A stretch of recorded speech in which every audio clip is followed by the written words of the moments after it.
Shane Van Boening, a name that defines greatness in the world of pool. He picked up a cue at a young age and never stopped chasing perfection. Through discipline, focus, and relentless work, he rose from a quiet prodigy to one of the world's elite competitors. When Shane steps to the table, people stop and watch, because greatness doesn't announce itself, it performs.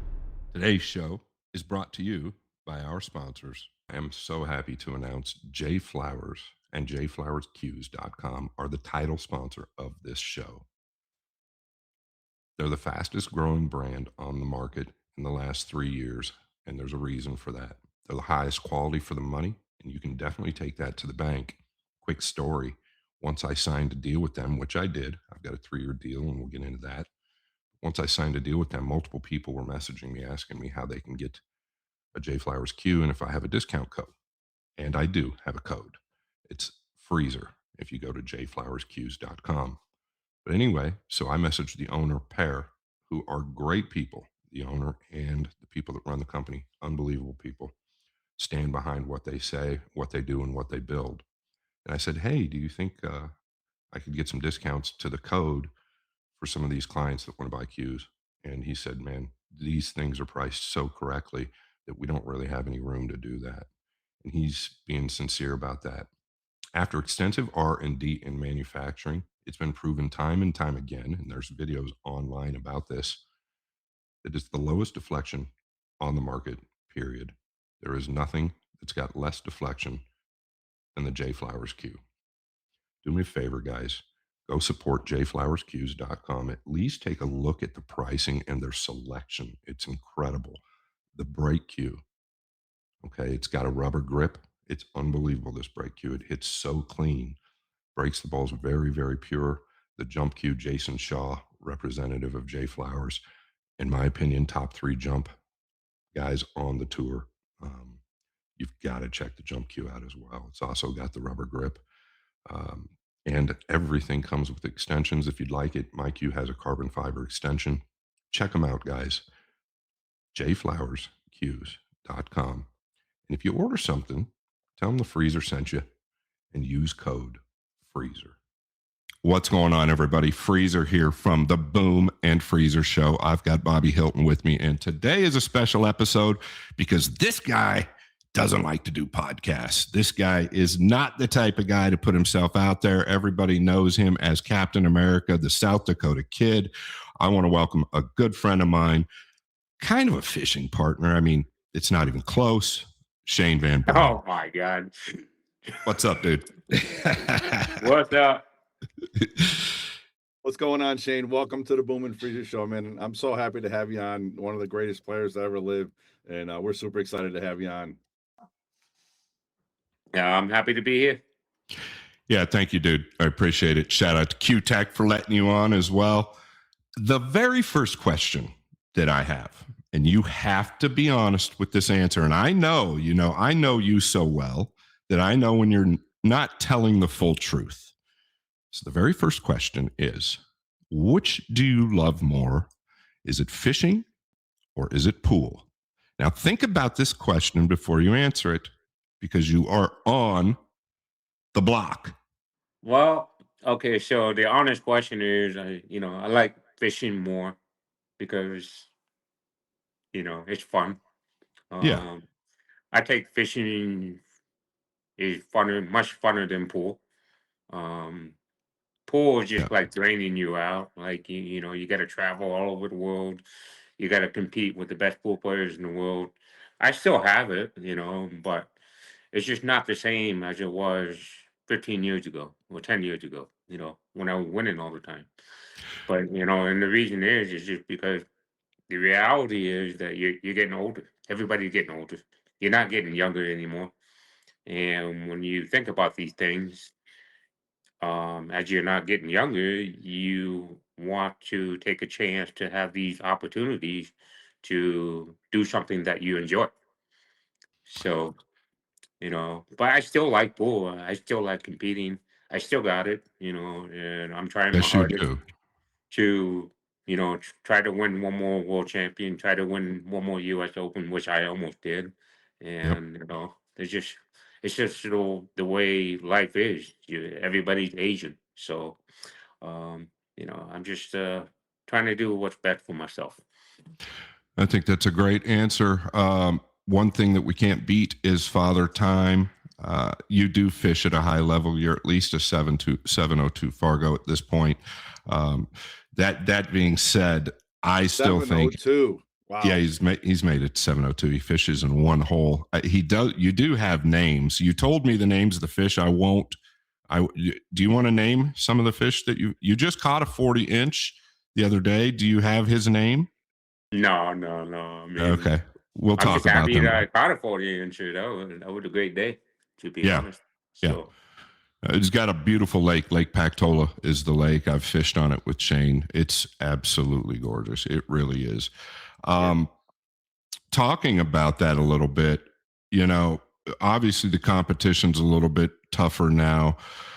I still think you are top 3 players in the world. I think that you're probably still the best tournament player in the world currently. So I think you've got some years left. Obviously, I kind of know how tough it is to get to the finals of another U.S. Open or get to the finals of a world championship. Just to be able to put yourself in those positions is unbelievable, right? Let me ask, we're already getting off track, but were you when you played in the finals with Federer at the U.S. Open 2 years ago? I was calling that event. How hard was it to keep the demons from creeping into your mind prior to the match and maybe even at the beginning of it? How hard was it to keep those negative demons creeping into your mind that you've got a chance to win your 6th uh, It's title? just not the. I don't think it's really the demon. I think it's just the fact that you're seeing that there's so much competition nowadays. There's so many great players from all over the world. I mean, just you can give a handful of players like Federer, Filler, Shaw, Right. But my all the question Asian is players. this. It's My just question is becoming this. more difficult. Like this, Right. But, really. but my question is this. Did you have any thoughts like that you didn't want getting into your mind before you played the finals with Federer No, at the US absolutely Open? not, because I was beating everybody. I beat Filler in the what was it, the quarterfinals or semifinals, I believe. Yes, quarters, I I was think. ready. Like I was born ready. You know, it's just the fact is that when I played Federer in the finals, I got a couple bad rolls, and Yeah, that's cool. Yeah. I absolutely. didn't let that get into me. It's just the way it is. You know, but I was happy that I made it to the finals. I made it to the Of finals course. U.S. Open 6 times. Nobody's ever done that. Yeah. So It's you've made true. it to the finals 6 times. You've won 5 of the 6. Yeah, yeah. It's I mean, you incredible. looking back in the history. Earl been in the final 5 times. Efren been in the final 4 times in a row and only won once. Yeah. Back to Yes. history. I mean, that's just incredible that Efren back in the day was beating everybody. He got in the final 4 times in a row. And That's won one of them. that's tough to beat. So Yeah, that's incredible. Bobby, what do Yeah, you got? yeah. What Scott was saying, I'm gonna say the same thing. Like, but at that no thought, no time did you think, okay, this is a huge match for me. Like, you obviously played world championships, Mosconi MVP, but to win one more U.S. Open, it didn't creep into your mind at all at that point. I mean, like I said, I can only do what I can do, and I have zero regrets. I tried Absolutely. my hardest. Nice, good. I crashed my ass off. I have no regrets. Yeah. Now, what about right before that, you played Federer for that big money match, and you were down. You came back and you took it down. Did that I already play? told everybody, me and Federer, we were playing that match, and we played for 3 days straight.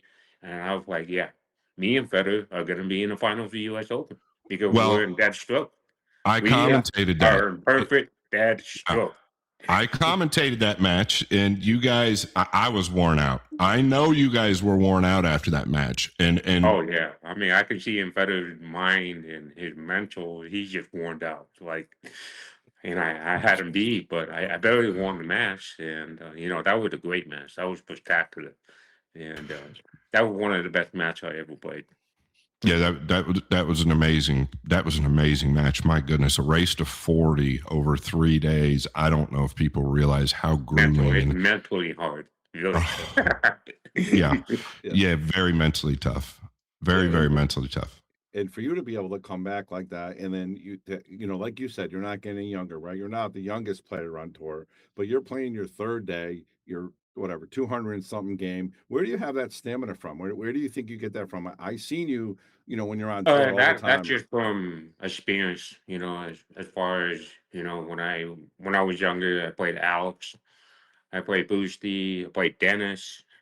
That's all from experience, and Chang. I did a few times where I played for 3 days straight, and I wasn't even tired, because I just wanted to play pool, and I'm really trying the hardest I can do, and that's all from a past experience. So. You and I played a match that Oh yeah, was we played that big match at what's the name of the pool? Pool Sharks in Pool Vegas. Sharks. Yeah, the pit. We played And for 3 days straight, and was it 3 days straight or 2.5 or something? it was like 2.5. Yeah, it was like Yeah, third. we Well, it saw was the like sunrise and sunset 2 times while we were playing pool. That's amazing. That's amazing. That's so much. Yeah, you talked about that in your Hall of Fame speech, right? That was part of your Yeah, conversation. yeah. Yeah. I mean that was crazy match. yeah, Craziest match I ever played.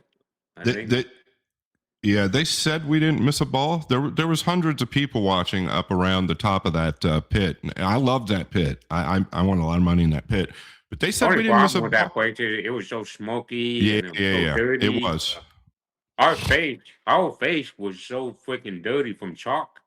Like, Yeah. We had chalk all over our faces. I think I had my shoes off. And at the end, both of our money guys, but I was betting my own money. I clearly remember this, but somebody that was betting on me and your guy came down in the pit and said, "Listen, you two need to quit or you're going to die." I know that was true. I I remember I felt a collapse in the chair, and I had a pizza. I had to take a bite of a pizza. I had to get something to eat, and I just collapsed in the chair. And you looked over to me and said, "Are you okay, bud?" And I said, "Yeah, I need to get some sleep." And yeah, if we played for probably another 6 hours, I think somebody would have gone to the hospital or something.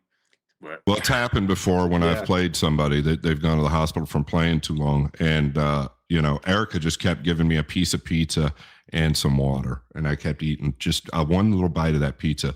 But they said we didn't miss a ball for 12 hours or something like that. They said we did not miss a single ball for like 12 hours. yeah, we really we didn't make any mistakes really. I mean, we played the best one Yeah. pocket match ever. I think I played some Probably. crazy ass shots on you though. Yeah, you had to. You had to, and it was driving me It was driving me nuts because the pockets were pretty forgiving. So I had to find ways to keep you down, and it was almost impossible. It's impossible to. This is something that I can't get through to the people. Right? I still think Shane has always been a top 3 one pocket player in the world. He's not Yeah, going to say that. after that day, I became a better one pocket player and started winning tournaments. If it Yeah. wasn't for you, I wouldn't want all Wow. those Derby City titles. I think you had won your second Derby one pocket right before we started playing, though. Like I think you had I can't already. really remember, but it I was can. I was yeah. asking myself, how am I giving this guy a ball after he just won back-to-back Derby one pockets? And that's what I Okay. asked. I kept asking myself that. I'm like, what the heck is going on? And then you just never miss. But you've always been that way. Your cue ball is so good. You've got so much power. You're just, in my opinion, Bobby. In my opinion, and I think a lot of people will echo this. In my opinion, Shane's the best pool player to ever live. To our current date, I don't know. There is nobody that's got more titles than Shane. There's nobody that's worked harder than Shane. And there's nobody still working as hard as Shane. Yeah, of course he goes I still fishing. got it. Oh, yes, Just you wait do. until 2026. I'm going back into the gym, and then I'm gonna go into the full ride for the whole schedule for the whole year. Yeah, I want So to touch base on this. Like a lot of people may not know how hard you work, Shane. Me, I'm lucky enough to travel and see you on tour, right? And a lot of these young kids, when they play a match, they go right home or take a nap or do whatever. you you go practice. You seem to be practicing, you have that stamina, but you also have that, like Scott said, the hardest working guy. There nobody's gonna outwork you. Have you always been like that, or is that something you just started doing as you got later on, or have you always been like that? I think I show signs of autism, Autism. because you know, I could be autistic, because the reason is because I'm a perfectionist. When I'm on the pool table, I'm extremely a perfectionist. So I'll do this shot 100 times all day, or maybe 1,000 times. I don't even know. But Wow. a lot of times when I'm practicing, I don't even know what time it is. It's so ironic that you say autism. In the last show, I support autism. I have friends and family that have it, and I wear a watch that supports it, and it's all checkered up. And I think you're possibly absolutely correct. I mean, I'm sure you have the traits. I think a lot of elite pool players have those traits. Could be. But Absolutely, the thing is about me is that there's a lot of things that I do, like pool, golf, fishing, archery. same I do all these things to be good at. Like, same I here. will put in so many hours to be good at it, Yeah. and I'm good at all these things. I mean, I love golfing, and I will practice 6 hours a day just to get good. What do you shoot playing golf? What's your average score? Your handicap. When I was younger in high school, I used to shoot in the 70s a lot. Really? Wow, that's really good. Yeah. So since I pick up pool after that, then now I'm shooting in the high 70s, low 80s, and I'm trying to get back into it because I like the game, but I like fishing more now. And when I go fishing, I'm fishing 8 to 10 hours a day. How long have you been? Do you remember? I'm going to bring this up. You and I have known each other forever. Um, I don't know how long it's been. I'm so terrible with time. But I remember you and I talking on the phone, whether we were texting or talking on the phone, and I was pushing you to start fishing more. And I kept pushing you to do that. And then you got real comfortable with it. I pushed you to get a boat. You kept telling me no. And I think it took about a year and a half to 2 years. I've said, because I had a bass boat. And I kept telling you, I said, get a boat. You're going to like it. Get a boat. And I'm just going to attest to what Shane was just saying. He does everything. If I could take my camera out to my boat, everything is perfect. Everything is absolutely perfect. Yeah. I'm very sick. I've got a tackle wall. I've got a lot of money in my fishing gear. I love fishing more than pool as well, because there's something being out there by yourself on the lake fishing. But I guess my point there is that once Shane finds something that he likes to do, he enjoys it, he's going to do it to the best of his ability, or he's not going to do it at all. And I Yeah. think that that was the best thing in the world for you. I don't know if you didn't find fishing. I personally feel that I think you're. if I didn't find fishing, I think I would have gone crazy playing pool. I agree. I How did I you agree. I how need did I you need find some fishing? I need some balance in my life. So that's So I'll fishing tell is you, what it is. Bobby, I'll tell you how he found Yeah. fishing. How did I you find pushed fishing? him years ago, and I don't know how long ago it was. He might admit it. I told you off the camera he might not, but I pushed him and pushed him. I said, "Listen, you're going to love this. It's perfect for you. You don't need anybody with you. This is something you can do and enjoy. You're going to get good at it in your area, because the way he fishes up there is completely different than the way I fish here, and Yeah. that's just the way it is. Your Yeah. areas Your different are going to be areas. completely different. Your applications are going to be different. Your disciplines are going to be different. Everything is just different, You're but it's both lake still this. fishing though, right? You're both lake fishing, Exactly, right? exactly. It's Yeah, still yeah. the same, right? You're still freshwater fishing, and you're still trying to catch the biggest fish in the lake. Yeah. And That's what I always wanted to do. I'm always focusing on catching the biggest fish in the lake. That's it. so, I so don't even want to go out catching small fish. I'll I'm take a going little after the credit. giants. I'll take a little credit in pushing him to learn how to pushing him to start fishing. Yes, Yeah, I so I'm gonna certainly tell will. you the story. So I met this guy Curtis from Colorado back in, I think it was about 8 years ago, but I'd known him longer before that. But I came into Fort Collins, Colorado at the pool room called Matchups. And Mike Helmer is the owner of the pool room. I don't know if you know the guy named Mike Oh Helmer. yeah, yeah, I know Mike. Yes. So, and then Curtis was there. And that's when I become friends with Curtis. And he's like showing me all these fish photos and, what he does, ice fishing. I'm like, yeah, I want to go try it. So he took me up to the mountains, 12,000 feet up in the mountain, and there's this lake called Chambers Lake. And I couldn't believe it. When I first got there, I couldn't believe it to my own eyes, right? The only way to get in that lake, you have to take a snowmobile, and you take the snowmobile with your ice fishing stuff and your sled and everything. You got to drag it on the lake. And when we got there, we were going down this hill. It was probably about 200 feet down the slope onto the lake, and we drive on the lake. And I'm like, what in the hell? And we Where's he started taking me? fishing, and Curtis caught the big giant Lakers, probably about, yeah, it wasn't really giant, but it was probably about 36 inches long. But it was a good sized fish. And I just fell in love with it after that. Are you gonna hold on though? Are you gonna sit here because I think I can go back to text messages? Are you gonna sit here and say that I didn't push you to start fishing? So after that, that's when you came to South Dakota and we started fishing No, together. no. Way before that, I was texting you and showing you what I do. No, I no, said, no. It was after Curtis. how long have you been fishing? I started fishing when I was 7 years old. But I was talking about getting you the boat, pushing you to get the boat. Do you not remember? I kept telling you, I said, Shane, stop fishing from the bank. You need to get a boat. You need to get a boat. Yeah, You're like, yeah. "I wanna get a It was boat." around the same time. Oh, this So was years it was ago. it I was think it was you more like 12 basically. years ago. No. It was basically you and Curtis at the same time to talk me into Okay. like But how long Yeah. ago was that? about 7 to 8 years ago. Boy, it seems longer than that. Yeah. Really seems longer than that. So What? now you're fishing. How much has that affected your pool career? Have you practiced less because you're playing more fishing? But you said it's psychologically it's better for you, right? You're definitely I better. think it helps him for Well, sure. like I It said, saved I him. needed some balance in my life. Like this is a great balance.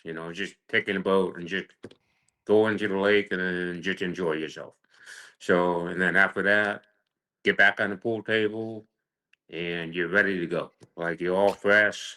I want to hit some balls. I went to go hit balls at the pool room last night. I played straight pool and I was trying to run over 100 and I came short. But, I'm just, like I said, it's just a balance that you need, that everyone needs. I've seen some players out there like Joshua Phillip, and I saw him hitting balls in Valley, right? And he's hitting balls after the tournament. He's already beaten out of the tournament, and he's in the lobby at the hotel, and there was a couple pool tables sitting in the lobby, and I looked over and I see Joshua Phillip hitting balls, and I went over and talked to him for a little bit. I said, "Why are you guys hitting balls?" And he said, "Oh, I just want to play pool." I said, "Yeah, you guys ever have any hobbies?" He's like, "No." That's all he does. He just plays pool every single day. Yeah. It won't last forever. You know that. I know Yeah, that. I used to do that. I mean, Of course, same here. Well, I'm 50. we just had Aloysius Yap on and Moritz Newhausen, and they both kind of said the same thing that you just said. We asked them what they do outside a pool. They had nothing. They don't really do much. They I literally that's amazing. But Shane didn't either when he was their Right. age. Yes, Right. exactly. I didn't either. I don't know Yeah, anybody that absolutely. played more than me when Shane and I were battling. And absolutely Shane and I not. used 100%. to butt heads on the bar table. Shane and I I played on the mean, bar table multiple times. all these Even players, they're doing these things to do whatever it makes them happy. absolutely, Yeah. I yes. can see in his face, especially Josh Filler, he loved to play pool and he's a perfectionist. And I can see in his face he's very hungry.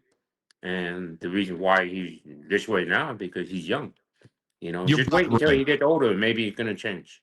Right. Your body and Yeah, your you would mind's think going to so. tell you Yeah. what to do. Your body and your Yeah. mind will tell you what to do. This break is brought to you by our sponsors. It's Hilltop Promotions. That's right, Hilltop Promotions. Know the name, Hear it out. Hilltop Promotions. It's Steven Tucker and Joe Furtado. These guys are bringing back the 80s, 90s, all the way to the present.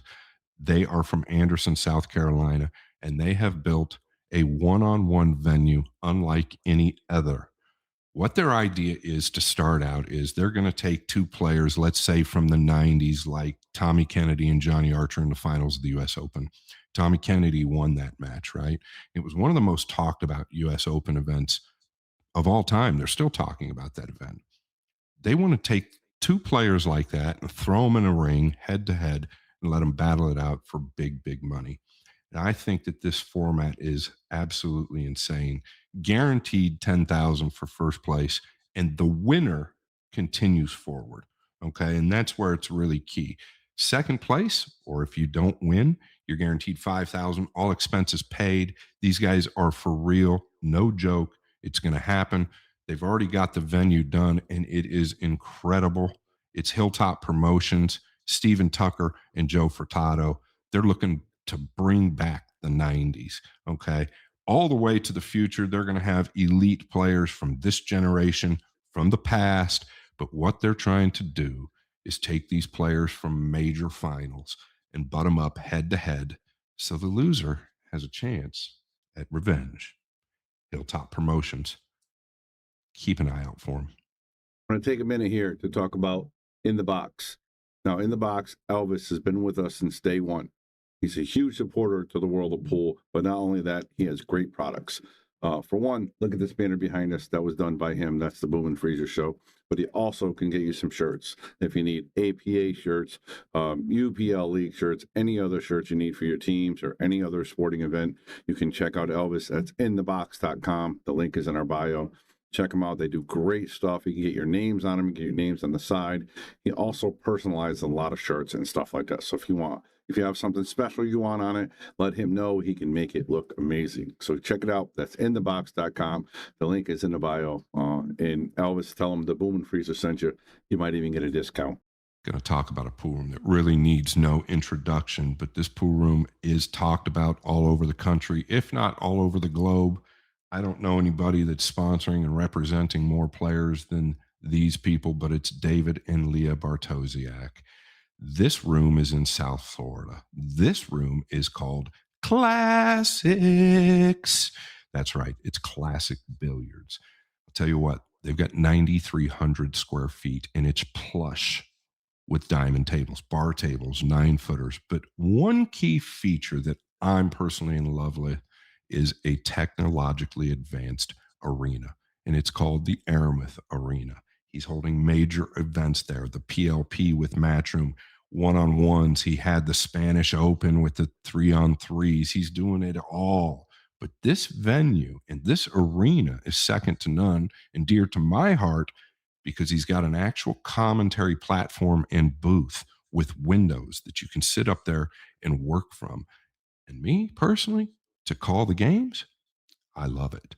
Classic Billiards in South Florida, 9,300 square feet, full of the best tables on the planet, and the environment is second to none. Dave is not the church type going guy. He's the type of guy to let it rip. He likes to yell, likes to scream, likes to have fun. The vibe in this business is something I've never experienced before. And that's the vibe that he's trying to create all over the world. And I think he can do it. Dave is a leader. I love him like a brother.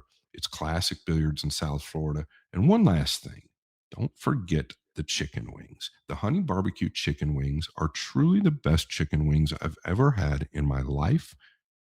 And Shane Van Boening can confirm that. Classic Billiards in South Florida. We absolutely love you. Thank you so much. Tommy's Tattoo Supply is probably one of the largest tattoo supplies companies in the world. And you can check out the link. It's on our bio. That's Tommy's Supplies, Tommy's Tattoo Supplies. This guy has everything you need from tattoos, from ink to tattoo guns, to any other products you need for tattoos.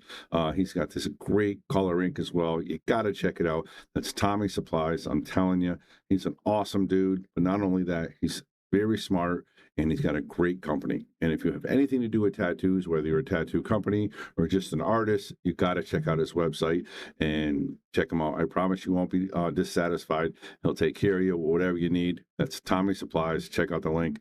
We appreciate it, Tommy. Thank you very much. Now, back to the show. How old were you? I ended up betting on you. And it's not really about the match. It's not really about you playing CJ. But this was your first appearance at the Derby City Classic. It was at the old venue. And I believe you got CJ to give you the 8, or we got CJ to give you the 8, CJ Wiley. Yep. How old were you then? Can you remember this? I was 23. You were 23. Okay, so this was about 20 years ago, right? Yep. Yeah. Okay. It's a I little remember late. because I was playing Gabe Owens that night, and I just finished the match. I don't know if I played Gabe Owens after CJ or before, but yeah, I played a few players like Charlie Williams, Gabe Owens, CJ Wiley, and then the next. Oh, I could be 22 actually, and then 23 is when I played Darren Appleton, Alex Pegalion, and it's just around the IPT. Okay. Is that the year that you started taking it real serious? Like, I'm going to be a top professional 22, or was it a little bit This is before a that? learning experience. This is all a learning experience. This is when I was playing. This is when I was gambling with everybody. This is when I had players that wanted to play me. Now I can't even get that anymore. Well, what I think what he was getting at there, same question I kind of have is 22, 23 is a little bit late nowadays, right? Nowadays, even in our era, it was a little bit late. What did you do all the way up to that point? Were you bar table player? You were playing? Were you actually? You were. I know you were involved with your family playing pool leagues and things like that. Were you more involved in in that stuff before you kind of came out at 22, So when I was 23? 21 and 22, I went on the road with my uncle Mike. Okay. And he had a camper, and that's the first time that we went to. I believe I was 21. This is when it's either 20 or 21. That me and my uncle, we took a camper and we drove straight to Texas, Dallas, Texas, at CJ Wiley's place. I can't remember the name of the place. CJ's place? CJ's in Dallas. CJ's. I believe it was CJ's. Yeah. So the first person that I seen walking into that pool room was Roger Griffiths. Oh yeah. I played Roger in Phoenix for 2 days straight. We played 50 a game, 9 ball. So, and then I kind of broke even with him. He was just, I think he was just trying to, being like a sandbagger, and he's like trying to take my money, and, he was just loosening up a little bit and, letting me win a few games. And then he was trying to jack up the bet to 100 a game. He was a great player. Yeah. He was a great player. Yeah. But, and then I was trying my hardest to beat him, playing him 50 a game. We broke even. And then after that, after Dallas, I played a guy named Chen. He's from Taiwan. He was a good player he used to live in Dallas. I don't know where he's at now, but I played him for about a whole week or two, and playing $500,000 test. And then there was a few other players in Dallas that I played. And then after that, we went to Tennessee. I played John Hennessy. I played Bobby Pickle. That's when I kind of first met you in Nashville, Tennessee. Yeah, where I played Hennessy. Hanging out more. Yeah. And I remember watching you playing John Hennessy a big set for like 3,000 or 4,000. Remember that diamond table? Yeah, I think I beat him. I beat him 2 sets that time. Yeah. I thought both of you are gonna kill each other or something. I can see in both of your eyes that you just want to beat each other's head off. Like, well, at least one side of that is very true. And I sat there and I watched the whole match. I was like, these two players are animals. You remember that match? I remember that match. I mean, that was fun to watch, to be honest. Yeah, yeah, I remember that match. He flipped a coin and played another set, and yeah. And then I played Bobby Pickle. I played John Hennessy a lot in Tennessee, and stayed in Tennessee for like probably about 2 or 3 months with my uncle, and then we went to Carolina, and I played Tony Watson. Tony Watson robbed me. T-Dub. Yeah, another good player. He Yeah. literally robbed me. He He played had a best gear. ball. He had He- a gear. Yeah. Oh my God. He hit a gear. We played for 10,000 in Carolina. At some pool, I can't remember where it was at, but he broke the 9 ball, broke him, ran out. He hit a high gear, and he took all my money. So Bobby's got a couple of really good questions, but I want to get back to this really quick. What did you do before the road? Did you just stay in Sioux Falls and work on your game? Did you play league pool? I know you were more So apt. after, are you talking about the road trip before my uncle? Yeah, before you came out, before you started to go on the so road trip, what did I you do? graduated from high school. I went to college for 1 year, and then I started playing the tournaments. There were the casino tournaments in Minnesota, Iowa, and that's when I became friends with Big Nasty Chap Holman. Good friend of mine. And Yeah. he took me on the road to Minnesota. We played a lot of people in Minnesota. I beat them all, and then went to Iowa and played some casino tournaments. I was making money in Sioux Falls, South Dakota, How and old just were traveling you? all over the Midwest and just playing like guys like Jesse Bowman, Derek McMaster, Jamie Paluta from Minnesota, Oh all these yeah. top bar table players. Roy Henderson, Mark Olsflager. I played them all. Gosh, you remember all those names. I remember Mark. How old were you? Were you 3 years old or 6 years old when you picked up a cue? 2 years old. 2. Of course, Yep. I wasn't right. 2 years old. Okay. 2.5 years old. That's great. Just say 3. Just say 3. Just humble me. He doesn't But like to anyway. agree with you too So, much. No, he never agrees. He doesn't my- agree with me on camera or in front of people, but behind the scenes, he agrees with me. So my grandfather owned a pool room in Rapid City, and when I was 2 years old or 1.5, my mom or my grandfather would take me to the pool room, and I would sit in the baby chair, and I would just sit and watch everybody play pool, and that's what I do all day, and that's all I want to do, and that's what they were telling me. And then by the time when I was 2.5 at Christmas, my grandfather gave me a pool table. I dropped all the toys and I picked up the cue naturally and just wanted to play pool. Wow. Wow, that's a great story. That's a Yeah. it's like you had a calling, right? So Bobby, I got one more thing I gotta it's mention. all Since he's good. talking about self-taught. Listen, Jeremy Jones and I talk about it. Carl Boys and I talk about it. I talk about it when we're covering your matches, and you're a joy to watch. But one thing we do not recommend is people stopping the Q-tip on impact. You stop, and I don't even know if you know this, but you stop the Q-tip on impact. Anybody that really tries that, now if you're conscious and you're trying to stop the cue on impact, it's disaster typically. How do you gain so much power, and do you know where you started stopping the cue on impact of the cue ball? I don't know if it's necessarily stopping on the impact. I think the cue do. goes through the cue ball and stop. No. I think Austin, insert a few power shots from Shane Van Boening, please, right here. that's funny because I saw a video of me on social media. It was a draw shot, and it was a slow motion draw shot of how I hit the shot and how I gripped the cue. Yep. So I look at the video very closely, and this is the first time I ever see myself in video watching this, and it was pretty cool. And basically, if I'm gonna do a stream draw shot, I'm snapping my wrist.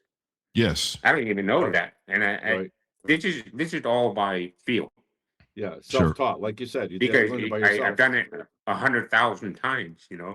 Yes, and Everything's that's the real. difference. That's the difference, right? I just want for people out there, and I know the shot you're talking about is from the corner when you're drawing that ball out of the corner all the way back up to the top rail, right? Yeah, That's exactly. the shot you're talking about.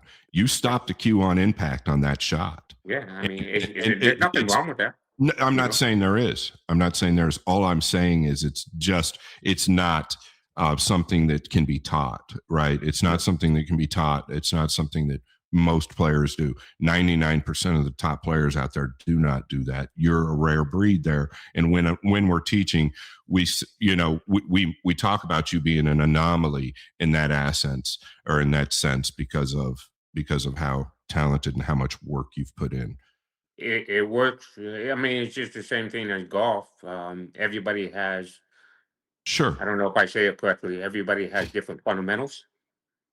But 99% of the top players do not have different fundamentals. Okay, so it's the same fundamental, but they have a different style of playing golf. Yeah, sure. No, I'm not disagreeing with that. All I'm Well, saying is when you're delivering the cue, you don't see any great players that stop the Q-tip on impact. You are yeah, an anomaly. You're just a rare breed there because it's not anything wrong with it. Obviously, I've yeah. called you the best Obviously. player in the world. I've called Well, you the I best mean, player if to you ever look live. at Earl Strickland and look at Efren and you look at Boosty and you look at mine, They Yeah. all you follow look at through. Joshua Filler, you look at Federer, They we all all follow have a through. different style. The different style, but your cue action their cue action is all the same through the cue ball. Yeah. That's all I'm talking about. That's all I'm talking about. Yeah, Yep. their pace around the table's all different. Their movements are different. Their cue speeds are different, but their final deliveries are all very similar. Yours is a little different. But That's I all. think it's still fun to watch and to see Absolutely. how all these players play their different style, and that's the beauty of the pool. You know, there's so Agreed. many great talented pool players. They all play differently, and that's the I beauty agree. of it. And back when you were younger, right? When you were younger, like you said, you're self-taught, and Scott can attest to this. He does lessons now with everybody and shows people. When you were younger, nobody taught anybody. You had to learn on your own.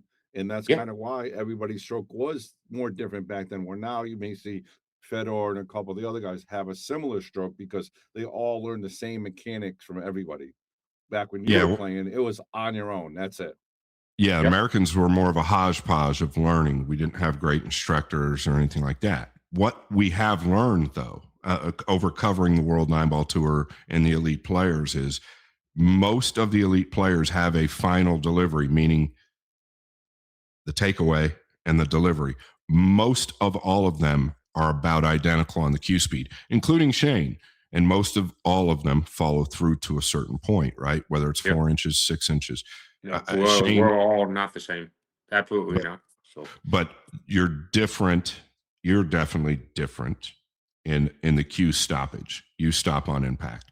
But yeah, yeah. what do you got, But I buddy? like it. Oh. I like the way I play. I kind of like it too. I didn't like it when I was playing you. I didn't really like it when I was playing you, but I liked it when I beat you, but that was it. I got a couple of things, Shane. First, you touched on Earl's one of your favorite players. You said one of your idols growing up, right? You said Yeah. Earl Strickland. Who else was some of the people that you watched that you really enjoy to watch? And also, who's one of the people? Answer that one first. Who did you watch?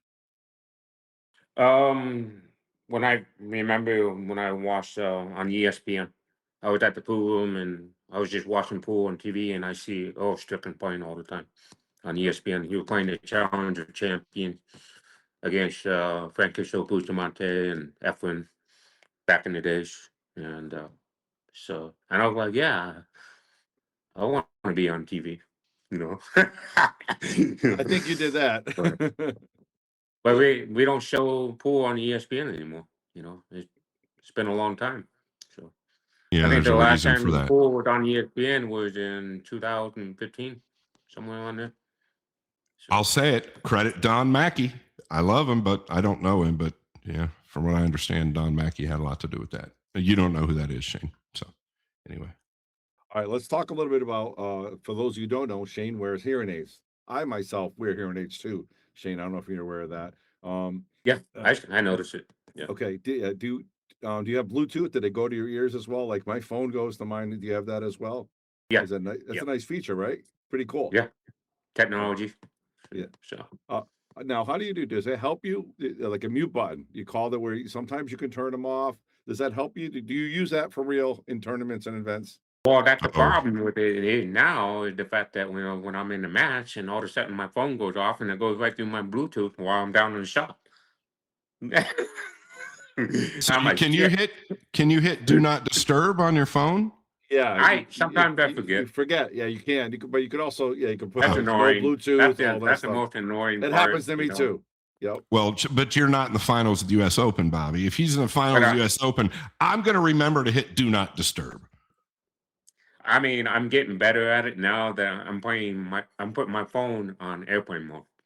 So There you go. That works. Perfect. That works. Perfect. yeah. So when you're playing big matches, do you ever mute them? Your hearing aids so you don't hear the crowd? No, Or? so basically, if I'm playing like matchroom events, I have to have one on, which is very low, and when it's on very low, I can hear the beep, but it's avoiding all the noises around me. So, and that's all I can Nice. do. Yeah, So, yeah. Do But you like have in money matches. Sorry, Bobby. You have 100%. You've shut your hearing aids off in money matches, and you better not sit here and try and tell me you don't. I'm doing whatever I can to win. Like sometimes I want it on, and sometimes a lot of times I want it off because I don't want to hear the birds. Yeah, But, yeah. But I no, get that. there's nothing wrong with it, right? No. But I think where Bobby was going with that is, though, do you think at times it's helped you in your career to be able to turn the outside noise off? yeah, yeah. I mean, course. most of the time when I was younger, I had it off a lot of times. Yeah, yeah. Just A block lot. everything out and focus on the table, like you said. You get in that mode, right? That just. But at the same time, I want to hear the ball banging in the pockets. Right. I like the Absolutely. sound. Of course. Sure. It's part I of the love the action. It's sound. part of everything. Of course When I you do. slam them right into in the pocket, and that's like the best feeling you can get. No doubt. Oh, yeah, fabulous. That's the beauty Fabulous. of the game. So All right, let's talk a little bit about being on the road. I know, you travel. What's the most you traveled in a year? Would you know 30, 300 days, 250? I mean, I Less? don't keep track, but I think this year, 2025 was pretty extreme. Yeah, Pretty extreme. it was a Like lot. I was over in Europe. I went over to Asia. I went to China. Bosnia. Like, yeah, I counted. I look at my United account.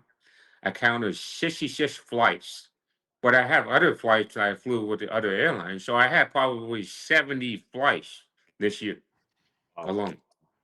It's crazy. Yeah. But what's the hardest part about that? Is that the hardest part about doing your job? Is the travel? And what don't you It's like hard. about it? People don't understand it. It's freaking hard. Yeah, I understand it. they always It's think, a hard lifestyle, man. I'm telling you, it's just I don't know. But Yeah. he does it more than anybody. So, I mean, I understand it. Trust me. I leave for the Philippines here soon. But yeah. But there's something inside of me that just keep it going. Just keep it going. Eventually, I'll We give it love up it. at some point. So Now, when you travel, first thing you do you look like on your phone where the pool hall is? Where am I going to hit some balls? Like, because yeah, that's the sometimes. first thing I do when I'm traveling. I just want to go play pool and go hit some balls. I That's don't want to crazy. go see sightseeing. I'm not there to go sightseeing. I've seen enough of this world. That's spoken like a true pool player right there. You know what I mean? Because that's what it's all about, right? You're there to play. Like, If you're gonna go sightseeing, you're not there to win.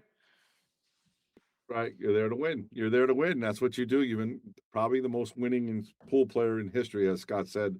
Definitely can be considered one of the best of all time, for sure. I think he is. I'm not saying Yeah. that because he's a friend of mine. I think he is. I was talking to Bustamante in the Philippines just when I was there last time.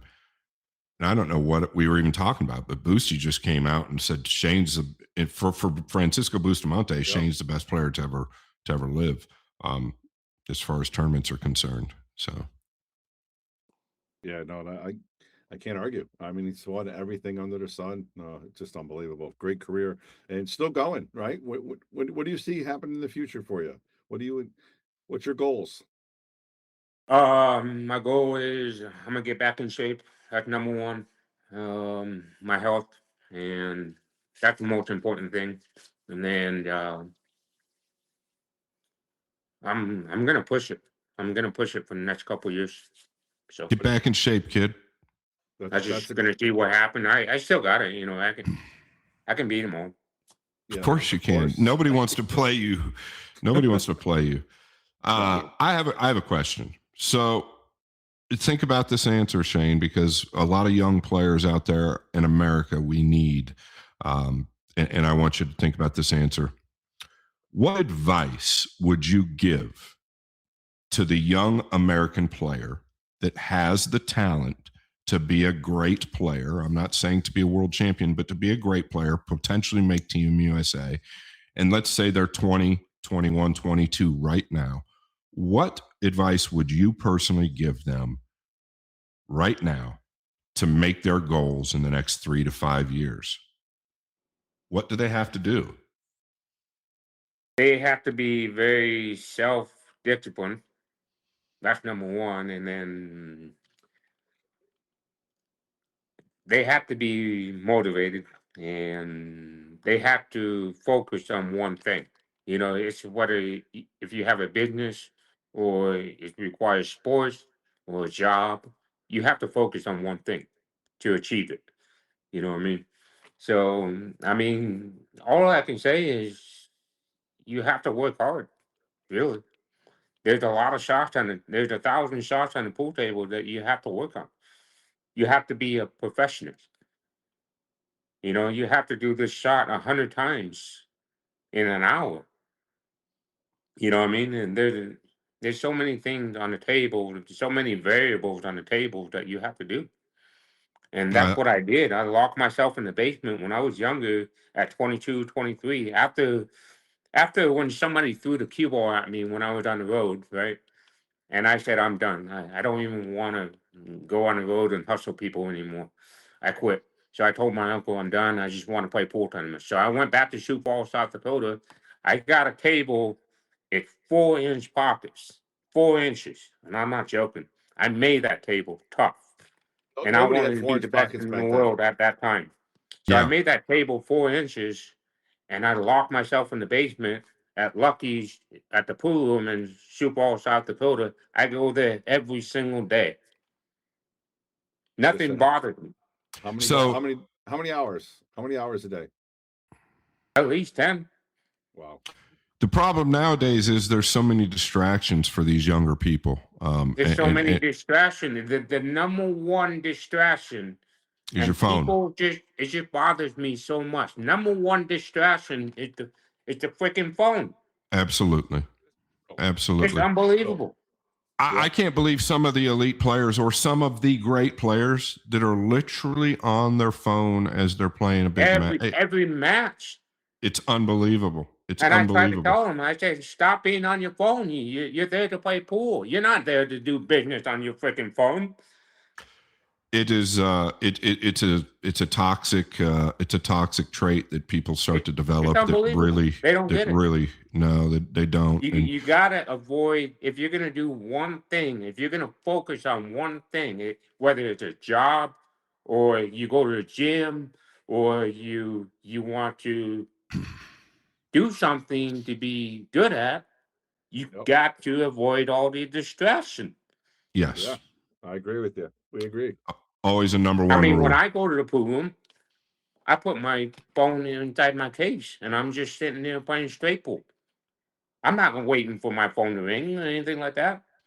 I would shut mine off and put it away anytime I had a money match, Crazy. anytime I was training. I, It was I, just I think that's the biggest thing. That's the biggest problem nowadays.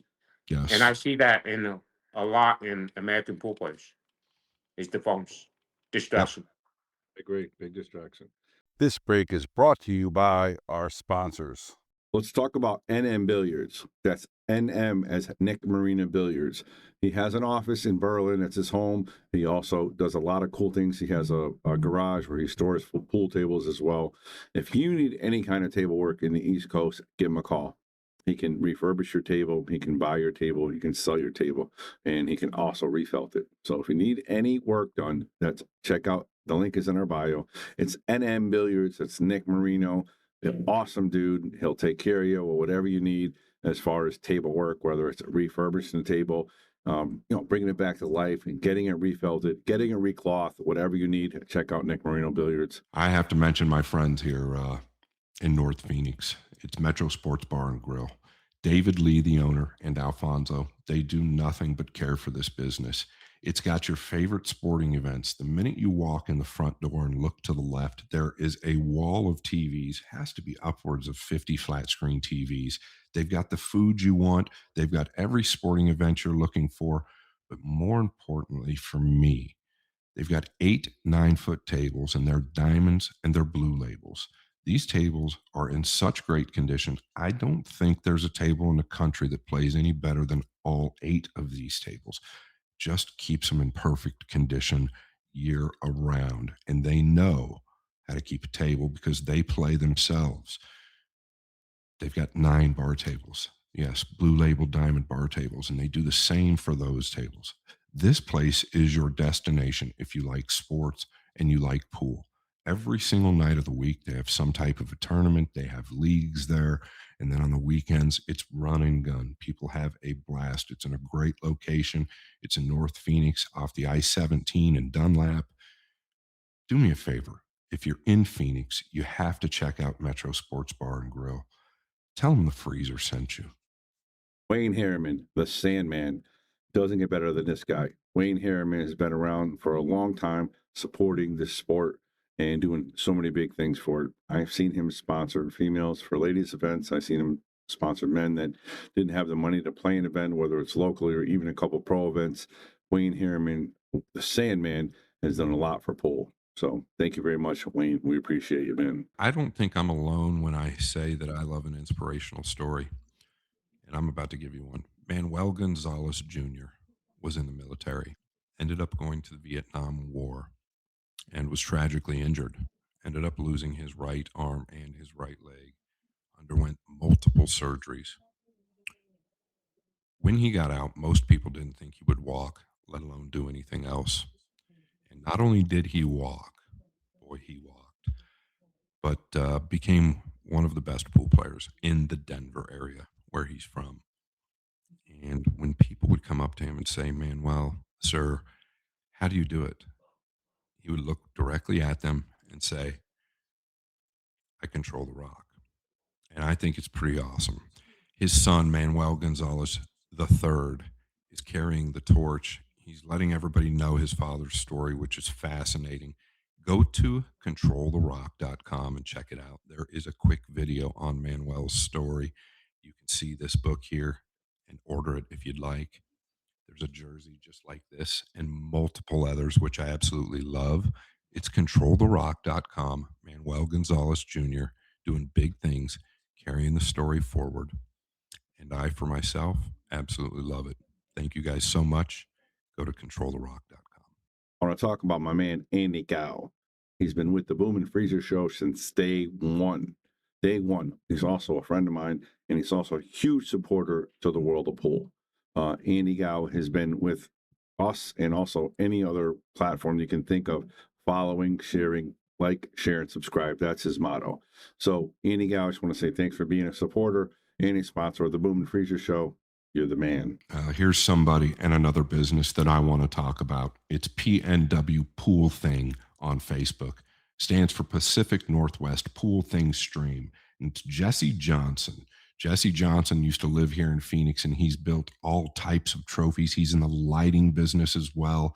But his love and his passion is pool. It's PNW Pool Thing Stream. Now, something else, I was just touching on lighting. You see that J Flowers sign right there? I'd say it's 2 foot by 5 foot, maybe by 4 foot. Listen, I shopped all over the globe online looking for an LED sign or some type of neon sign. LED's the way to go nowadays. This sign is dimmable. I ended up giving him a call, and in no time, this sign was done, but the price is what shocked me. Okay, I'm not making it up. You have to message PNW Pool Thing on Facebook or Instagram, PNW Pool Thing on Facebook or Instagram. His name is Jesse, and tell them the freezer sent you. Not to mention, go to PNW Pool Thing and check out their stream. It's PNW Pool Thing stream. They're streaming your greatest content every single day. They're known as the best streamers up in the Northwest. PNW, as I said, stands for Pacific Northwest. They're simply known to stream in one of the best venues I've seen. If you go on there, you're going to be hooked. You're going to see the venue, the lighting around the table, the backdrops, everything is to the nines. PNW Pool Thing on Facebook. Thank you, Jesse Johnson, for the support. And keep doing what you're doing. Agape Sober Homes is a nonprofit organization that helps people with addictions, whether it's drug or alcohol, give them a place to live. Suad, a good pool player in his own right, is the head of the organization. And you can check out the link in the bio. It's Agape Sober Homes. And again, what they are doing is they're providing homes and places to live for people that it need, whether it's drugs or alcohol. I know everybody can talk about somebody in their family, if not themselves, that struggled with it. So many people have struggled with it in my lifetime. I've lost friends through addiction. My dad was an alcoholic. I can talk about him now. He passed away, but I remember going to Al-Anon meetings. So the addiction is real. Everybody knows about it. And what Suad is doing is fantastic. So check it out. It's Agape Sober Homes. And if you know somebody that needs help, have them contact him. Maybe he can help them out. Or if you want to volunteer, it's a nonprofit organization that helps people with addictions. Suad, great job. Agape Sober Homes. Check them out in the bio. Now, back to the show. All right, let's talk a little bit about your illustrious career. What is your best win, Shane? Your world title, obviously Mosconi, obviously U.S. Opens. What was your biggest win that made you feel like I did it, or I love this? I think it's back in 2007, U.S. Open. 2007. Yeah, that Who was was in the finals? Who did you play there? Ronnie Alcano in the finals. I beat him 13-10. Yep. Ronnie Alcano was the best player in the world at the time, and I'm just hoping to win the finals. And I had this one guy in my corner every single match, and Chad Pullman, Big Nasty, he called me every single match after I win. He said, who you play next? I said, I don't give a shit. He's like, that's right. You're gonna get up there and you're gonna fucking win or whatever, you know. Shout out to Chad Pullman, Big Nasty. I beat all the Filipinos. I played most of the Filipinos in my draw. I beat them all. I ran 7-packs, 6-packs. Yep. And I remember. This was the one was on the spot at this time? Yeah. Yeah.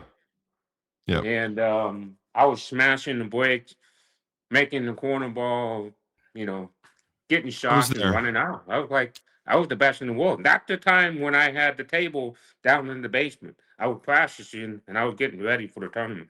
4-inch pockets. Nobody can beat me on that table. Nobody. Do you still have it?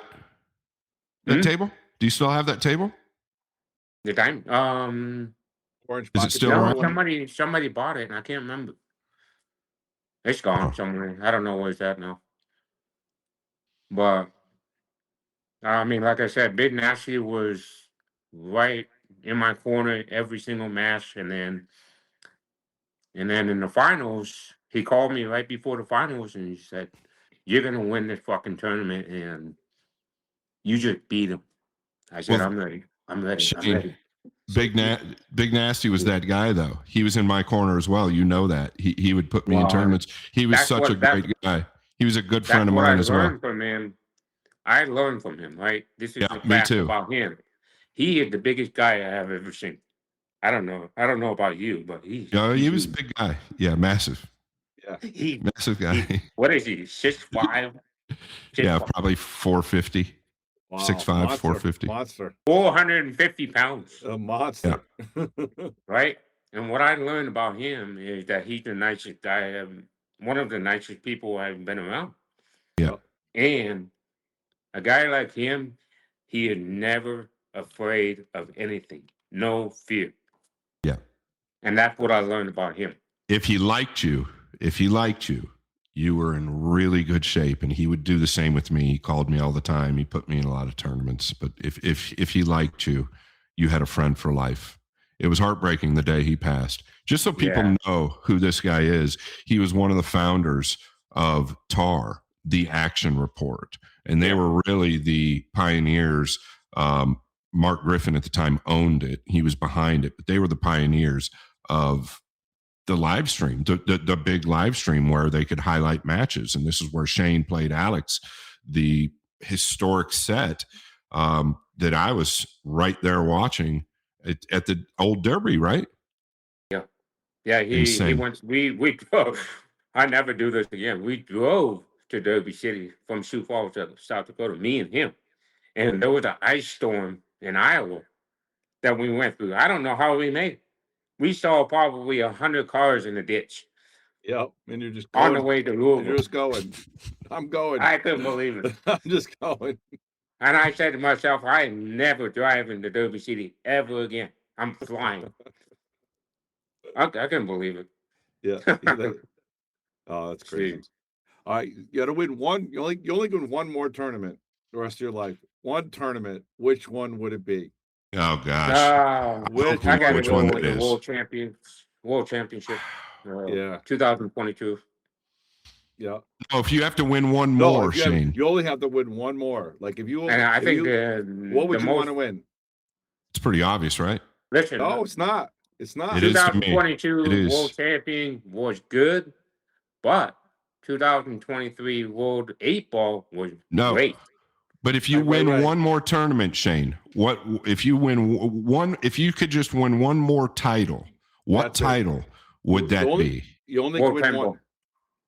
You want to win the World World 10 10 Ball. Ball? It wouldn't be the Yeah. U.S. Open. Like that's what people would say. I've won that many times. You I don't want to want win the number World 6, 10 Ball. I though? almost won it this year. I know you did. You Alex, took third, right? You took third? Alex Kazakis, he played unbelievable on me. I was sweating you. Yeah, it was a big match. I Crazy. couldn't believe it. He played great. And You remember that we, one, huh? we had to go to a shootout, and both of us shot the shootout like 25 or 26 times. Wow. That That's was crazy. an unbelievable match. Yeah. That's crazy. That's good stuff. That's I good almost stuff. won the tournament. If I would have won that tournament, Well, you already won everything. that'd be great. Yeah. All right. Very nice. Very nice. I'm right, we're gonna- gonna keep it going. I'm gonna play next year in Vietnam. They're gonna have it there for a couple more years, I think. So Okay. You're only gonna do the whole. You're gonna do the whole Filipino Vietnam tour. Everything. no, I'm gonna go back to. I'm gonna play all the WPA events. Try to win the World Champions and U.S. Opens and You're just going to play I'm gonna whatever go you all want the to major play. events. Yeah. Yep. But I'm not gonna travel overseas for the next 6 months. No. No way. Too much. Too much, right? Too much. Yeah. So All right. Let's talk a little bit about my partner over there from the Bowman Fraser show. What do you think about him being captain of Mosconi 2026? How do you feel about that? And you think he would make a good boy. captain? for Scott to be the captain, Yeah, Scott to be the captain. I mean, I think he can be the captain because he's friends with a lot of people, and in American tour. So I mean, he knows well about the players. So sure, why not?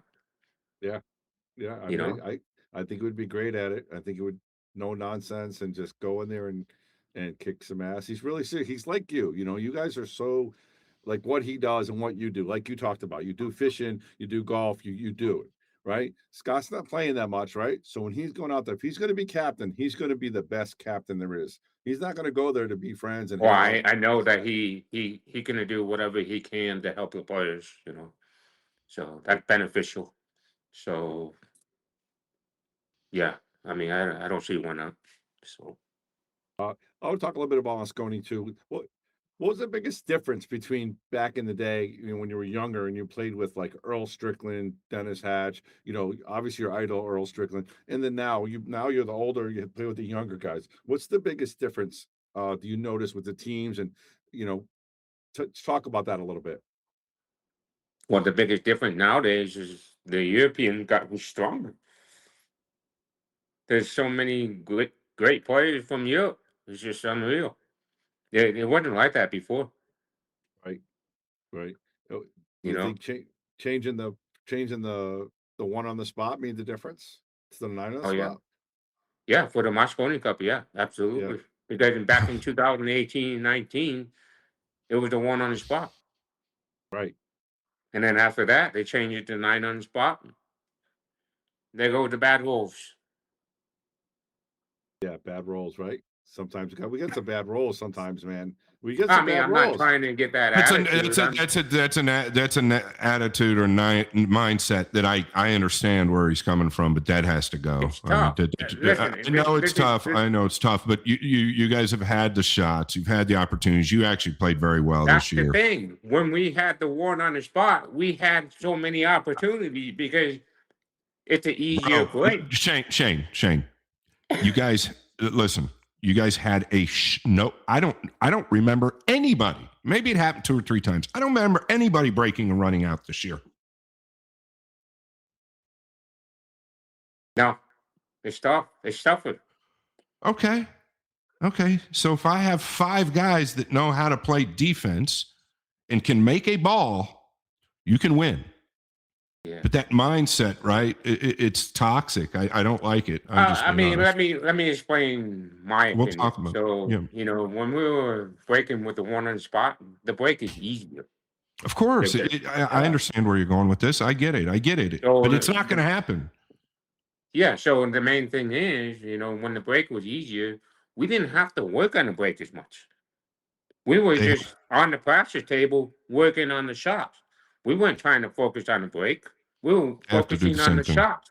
The shot making was important to win the tournament. And that's how we won in 2018-19, and Johan was the captain. We were working on the shot. We weren't Yep. working on the breaks 80% of the freaking time. I understand. Nowadays, we're trying to figure out the break. We're trying to figure out the freaking break. Yep. Well, Everybody breaking differently. You got Federer who breaking hard. maybe You got let's not Skyler who figure out the breaking. break as much. You got Skyler breaking like a medium speed. You got me breaking like a medium speed. And You go sometimes soft. This year you broke softer. exactly. We're all trying to figure out. My point is, if nobody's breaking and running a lot of racks, then why are we putting so much energy into the break? Why don't we revert back to what we did in 2018 and 2019 and more work on the shots? Because That's what I said. Okay, so maybe that's what needs to happen. Because now I'm not gonna is a little overrated. I'm not gonna explain it to anybody anymore. That's just you don't have to. The way it's gonna go. You don't have to, but that's not it isn't the way it's gonna go. But that's the way you think it's gonna go. Yeah. But that's not a good mindset. I mean, some people say, "Oh, well, that's why with the attitude." I'm like, you don't. They're not a fool. You had a good attitude this year, Shane. You did. You had a good attitude this year, and the year before, year before, I was kind of hired to be with you. You had a good attitude then, until and you. It was. I did well. I did well this year. I was there to win. So. I won 2 points. you played the best out of anybody on the team, but I don't want to single one person out and then 4 other people. It's a team event, so they all played good or they all played bad, right? So you played great. That's excellent, but you lost, so no bueno. In the year before, your attitude was good up to a point. And I've never seen somebody suffer so many unlucky things that had happened in an event as you did there. And finally, you had a little bit of a breaking point. And well, you know what? People got to understand Mosconi Cup is too tough. It's tough. It is. It's insane. Yeah. It's insane. They don't understand the mentality of what we are going through. Right. The pressure, the tight pockets, right? Everything. The team effort, everything, right? All that stuff. Yep. Yeah. That's what it's designed to do. We tried. We tried our hardest, and I got no regrets. It's just the fact that the Europeans are playing better. Okay. With this format, they're playing better. All right. Well, I hope. I mean, they made some mistakes. We had opportunities, yeah, A lot. but you know, just give an example. Tyler, he tried his hardest, and I give him credit, but he just made a couple mistakes. We all make mistakes. Come Yeah. on, Everybody. I'm not going to judge Tyler, and you know, Well, I because don't think he's the subject, though. I don't think he's the he subject. tried his hardest. You know, it's okay. At the Yeah. end of the day, it's pool. So I look at it all. I look at you guys all as one, right?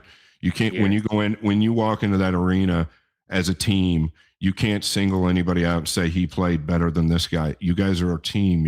You guys are missing balls together. You're making balls together. And it's but just part of it, right? the conditions are very tough. That's all it is. Yeah. Absolutely. All right, Scott. What's going on? Last question for let you go. I know you got a lot of fish to catch. You going fishing tonight? You going fishing? No, he's No, back home. No. I'm gonna go to the gym for a while, and then I'm gonna go to the pool room and hit balls. So He's done fishing, Bobby. That's why we're on the show. Yeah. yeah. Scott was blowing up my phone, and he trying to get me on the podcast. I'm like, I'm fishing right now. He's sending You me fish? pictures of. And He's I'm sending not me. responding. He's I'm not sending me. responding to No, Scott. he would send me pictures of Larry and then Frank, and then I think he caught Jenny day 4. I can't remember if it was Jenny or if it was Jennifer. I don't. Are you really? Are the fish have names? Do the fish have names? No, they're just fun to catch. They're really awesome. So You were telling me their names when I was driving down the road that one day. yeah, We I were got talking one about fish. Oh, this is Jason Shaw. I think that last 40-incher was Jason Shaw. It was Shaw. You said it was Shaw. That's what you said. You called me, told me I caught Jason Shaw today. You know why? You know why? Because I was beating him at the Mosconi Cup, so I named him Jason Shaw. First time for everything. Yeah. It's okay, Jason.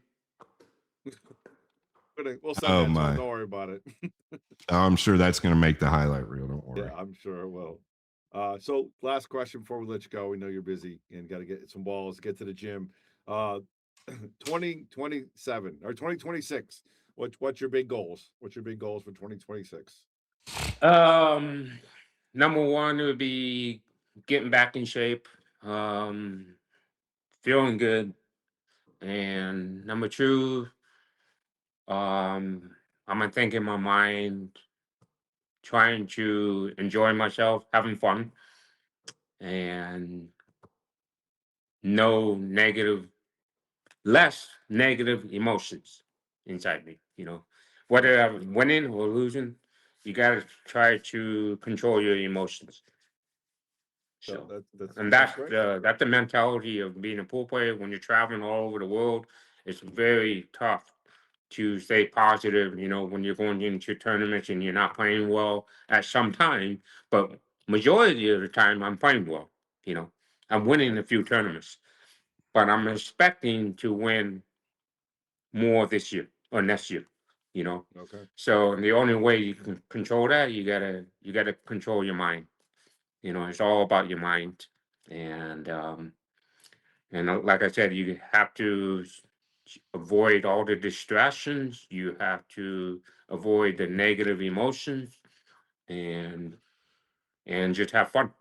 Yeah, it's a great answer. And the distractions for the young players is key, right? I know that some people see Federer on his phone when he's playing. Federer can get away with it. Most can't. Skylar maybe can get away with it. Most can't. If you're young and you're looking to improve, put the damn phone up and away. And when you're playing somebody and you're not at the table and you're sitting there, you should be playing from the chair. You should be doing everything everything you can to be involved in that game right then and there. It's tough. It really is. You know, and that's what, like I said before, for American pool players, that's my biggest advice. You need to get rid of your phone. When you go to the pool room, just put it away and just go play pool. That's how it was done a long time ago. All these great pool players. That's They right. didn't have any phones back in the days. No, we had no phones. It's crazy. Yeah, it's gotten out of control. It has, but the big problem is, and I'm going to say it. And listen, I'm a huge Federer Gorse fan. But Federer is great, but he can be on his phone on some of these live streams. He's on his phone. He's on a live stream when he was playing your money match in the races to 120, right? So what my point to that is that when other young players see that, they're like, oh, maybe it's a tool to keep my mind off of other things. Maybe it's a tool to keep distracted so I don't have to watch this guy play. Well, the way we were taught growing up is that you have to be involved in the game, right? The phone's simply going to take your distractions elsewhere, and it's just not healthy. Yep. So that's my goal for 2026. Before we go, a big thank you to our sponsors who make this show possible: Jay Flowers, Classic Billiards, Tommy's Tattoo Supply, Nick Marino Billiards, Metro Sports Bar, Anytime Billiards, Control the Rock, Agape Sober Homes, Wayne Harriman, Andy Gow, In the Box, PNW Pool Thing, and Hilltop Promotions.